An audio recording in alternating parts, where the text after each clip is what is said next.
I hope to play not necessarily a more beautiful sound, though I would like to, just say tone-wise, I would like to be able to produce a more beautiful sound. But now I'm primarily interested in trying to work what I have, what I know down into a more lyrical line. That's what I mean by beautiful, by more lyrical, so to be, it's easily understood. I'm sure our listeners are, as they are mainly collectors of coltrane records, I'm sure they like to hear you express one thought of what you think is listenable among your whole production. You mean of the albums that Yes. I made? Oh, I like Blue Train myself. I figured you would. There's such a good band on there, That's a real dangerous album, man. And it was a good recording. Mm-hmm. How do you feel about this last quartet recording here, Giant Step? I think that was my best quartet recording so far. With the You exception of maybe Soul Train, I'd put them both about the same.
spend a good 12 hours under the lights and camera and, you know, playing these pieces, you know, repeated over and over again. I think we was played up my favorite things about 50 times that day. And the thing about it, and I didn't mind, you know, it never got boring. It was never, I was never bored at all with the music. Every time we played it, at each repeat of you know, something, we want to see you do something to correct something in the background, no matter what it was. It was a new experience. It was just the same. I think the last take we made of that was probably the strongest one that we did. John's style was completely unconventional. He had a completely unique approach to music, and which was different than many of the other players did. Yeah, a lot of the musicians didn't know. They was trying to figure out what it was. You know, like, I mean, Cannonball used to stand right next to him, you know, and I guess try to figure out what the structure was of what he was doing, you know. He was so far in advance of anything that I could conceive. And I've never really been that close to anybody that great or that good. Or I had that. I don't know how can I put it. I suppose one way of putting it would be to say he had so much confidence in what he was doing. You know, he seemed to have no anything that he wanted to do. It was just a matter of getting to the point, getting to the bandstand, taking out the assembling his instrument and doing it. I remember one time I was playing, you know, he was playing like one of those 20 minutes, 25-minute solos, and like the tune had gotten into maybe in a half hour, this one tune. So like perspiring like I used to perspire a lot, you know, like especially within the summertime. So we had played so long till the stick slipped out of my hand and flew like across the stage and went right across his head, you know. So when we came down off the stage,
I said, look, man, I'm sorry, but the stick flew out of my hand. I said, what did you think had happened?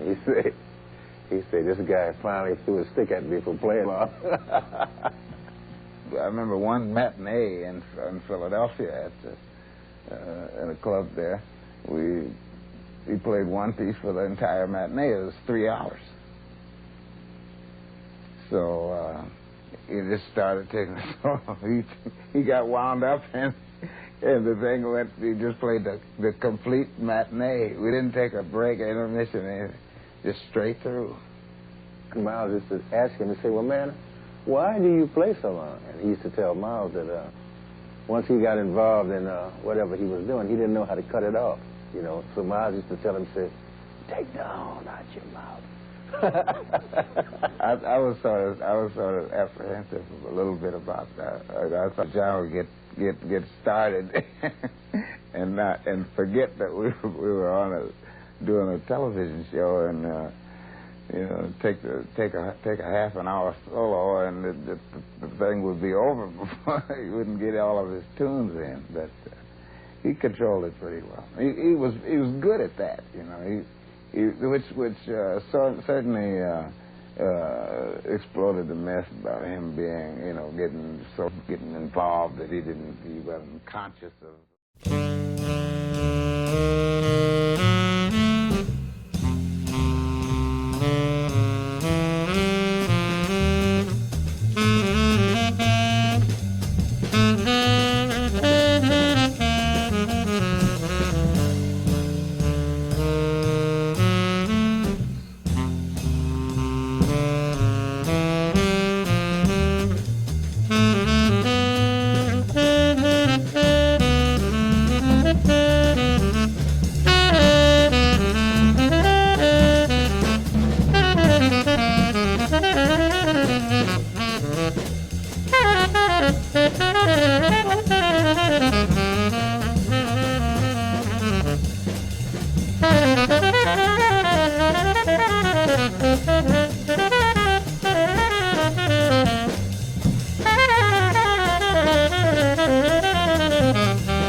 the time, I had no idea, and none of the other members of the group had any idea what we were going to play until you got on the bandstand, picked up his horn, and started to play. And he wouldn't say, we're going to play this tune or this tune, you know, reel them off like that in that, or in some sort of order. He'd simply start playing, and you could catch if it happened to be a new piece, then we feel our way through the first couple of courses, and from that point on, it would be a standard as far as we were concerned. Sometimes it could be adapted even sooner. It was almost telepathic the way the ideas were transmitted among the group. The rapport was just that close. The longest trip we made was through Europe, and we traveled all over the country. And McCoy, Tanner, Elvin Jones, and myself, I was with the band at that time. And then Eric Dolphy joined the band. And it opened up a whole new thing, and we began to deal with another dimension in the music.